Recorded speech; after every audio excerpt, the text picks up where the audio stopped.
notre segment de 9h15, en ce jour d'Halloween, nous recevons Christian Page aujourd'hui. Bonjour, Christian. Bonjour. 31 octobre. On peut écouter un film d'horreur, on peut jouer à Ouija, on peut se faire un peu peur, se donner des frissons. Et c'est l'occasion d'avoir des discussions sur des lieux hantés qu'on a ici au Québec. Mais d'abord, on va placer tout ça, là.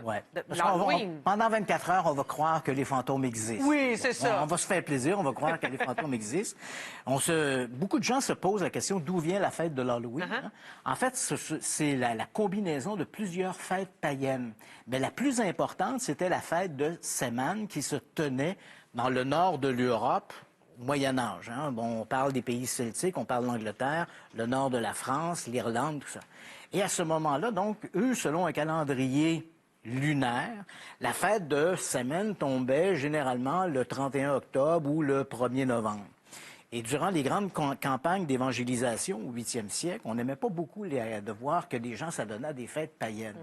Donc, le pape Grégoire III a décidé de déplacer la fête de la Toussaint, que l'on fêtait généralement au printemps, de l'amener le 1er novembre. En se disant, si les gens fêtent la Toussaint le 1er novembre, on va oublier la fête de Samhain, puis éventuellement, elle va disparaître. Mais ça n'a pas fonctionné. D'où le nom, d'ailleurs, de l'Halloween, qui vient d'un vieux mot anglais qui veut dire All Hallow Eve, la veille de la fête de la Toussaint. Donc, la fête est fêtée le 31 octobre, la veille de la Toussaint. Et le rituel, à l'époque, lorsque les Celtes fêtaient la fête de Samhain, on se réunissait, on donnait des offrandes à Samhain. Donc, d'où un peu l'idée de passer de porte en porte pour avoir des offrandes. Quoique cette tradition-là va surtout se développer dans le 19e siècle en Angleterre, où des gens pauvres profitent de cette fête de l'Halloween pour aller de maison en maison, pour aller chercher des denrées. Donc, grosso modo, plusieurs fêtes païennes réunies, et avec toujours cet objectif, durant les grandes périodes d'évangélisation, de passer le rouleau compresseur sur les fêtes païennes, et la fête de Samhain nous est quand même restée sous le nom de l'Halloween. Oui, mais il y a toujours aussi autour de cette fête, la fête des morts, honorer aussi peut-être ceux qui sont passés dans l'autre monde, et la peur qu'on a par rapport à ça. En fait, les rituels de la fête des morts, il faut savoir que c'est aussi vieux que l'humanité existe. Même dans la préhistoire, on voit qu'on avait des rituels funéraires, on enterrait des gens avec des objets qui leur avaient été chers de leur vivant, parce qu'on croyait que dans cet au-delà, ils apporteraient avec eux des objets. Et évidemment, il ne fallait pas froisser les gens qu'on envoyait dans l'au-delà parce qu'ils pouvaient venir troubler notre quiétude. D'où le fait de tous ces rituels et cérémonies religieuses et du respect de l'esprit des ancêtres, qui faisait partie de la culture. Et par exemple, dans la Grèce antique, l'Égypte antique, on voit énormément se développer cette culture du rituel d'après-mort. Si alors là, tu parles de ceux qui peuvent revenir nous hanter.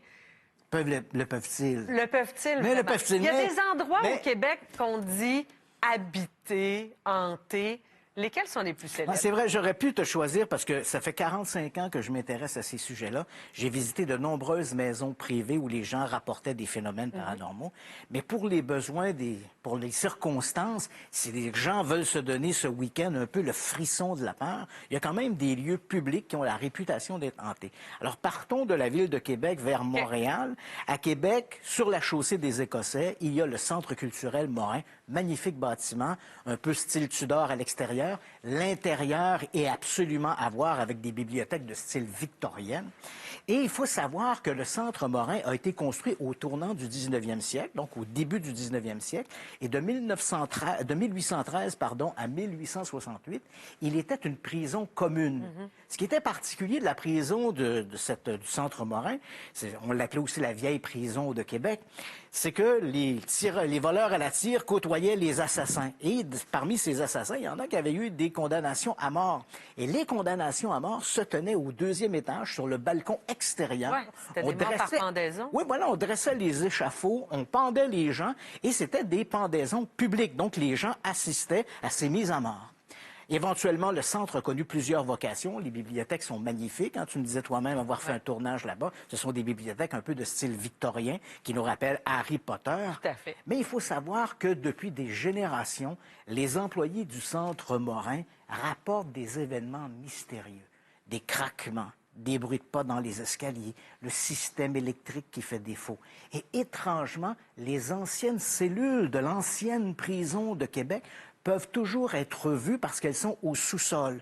Donc, si des gens vont visiter le Centre Morin, demandez à votre guide de vous faire visiter les sous-sols où se trouvent encore les geôles et les cachots. C'est un univers excessivement glauque et souvent, les gens rapportent y avoir ressenti des présences de ceux qui, malheureusement, sont passés à patresse entre les murs du centre Morin.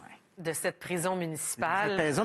Allons à une autre prison à Trois-Rivières. Oui. Donc, direction Trois-Rivières, la vieille prison de Trois-Rivières. Il faut savoir que les prisons et les instituts psychiatriques ont la cote dans l'univers des fantômes. Pourquoi? Parce que ce sont des lieux qui sont chargés d'émotions et on croit que ces lieux-là serviraient à retenir ces âmes errantes. Donc, la grande prison de Trois-Rivières a été construite un peu comme le Centre Morin au tournant du 19e siècle. De 1822 à 1986, la prison a été effective. Et ce qui est extraordinaire dans cette histoire-là, c'est que les geôles qui étaient là en fonction au 19e siècle étaient les mêmes qu'occupaient les prisonniers dans les années 50. Les conditions de détention étaient tout à fait épouvantable. Ouais. Aujourd'hui, la vieille prison de Trois-Rivières est devenue un centre d'interprétation de la vie carcérale. Et là encore, depuis des générations, on raconte que la vieille prison de Trois-Rivières serait le théâtre de manifestations extraordinaires. Donc, des employés, des guides, des surveillants racontent avoir entendu parfois la nuit des locks de prison, des portes de prison claquer.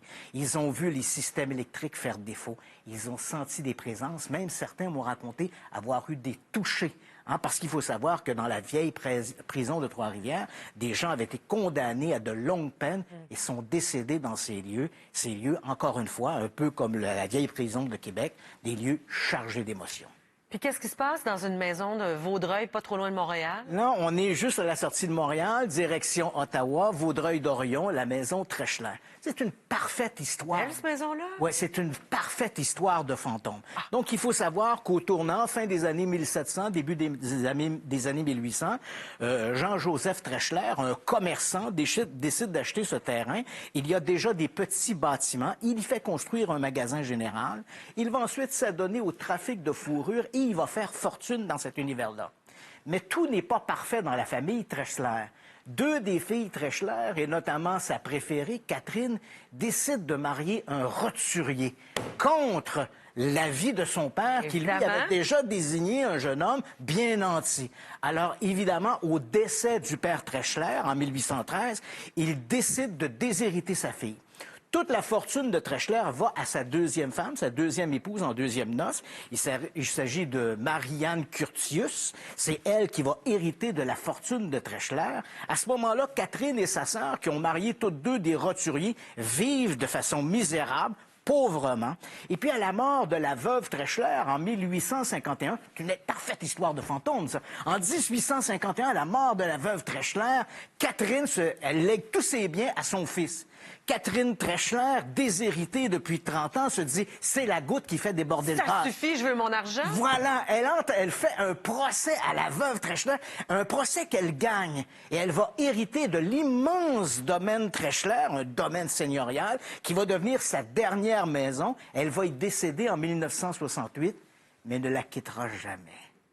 Donc, on continue. Vous me l'avez enlevée, mais vous ne me la reprendrez pas. Aujourd'hui, la maison Treschler, ce qui est fascinant, c'est qu'elle est devenue un centre culturel. On y organise des vernissages, on fait parfois des petits concerts de musique de chambre. Pendant de longues années, les administrateurs de la maison refusaient de parler du fantôme de Catherine qui continue d'arpenter les corridors. Mais aujourd'hui, les nouveaux administrateurs acceptent de reconnaître la légende de Catherine. C'est ça. Et ils nous font visiter les lieux. On s'amuse avec le fantôme de Catherine. Qu'on y croit ou pas, quand tu nous le racontes, Christian, c'est fascinant. Merci de ta visite. Ça me fait plaisir.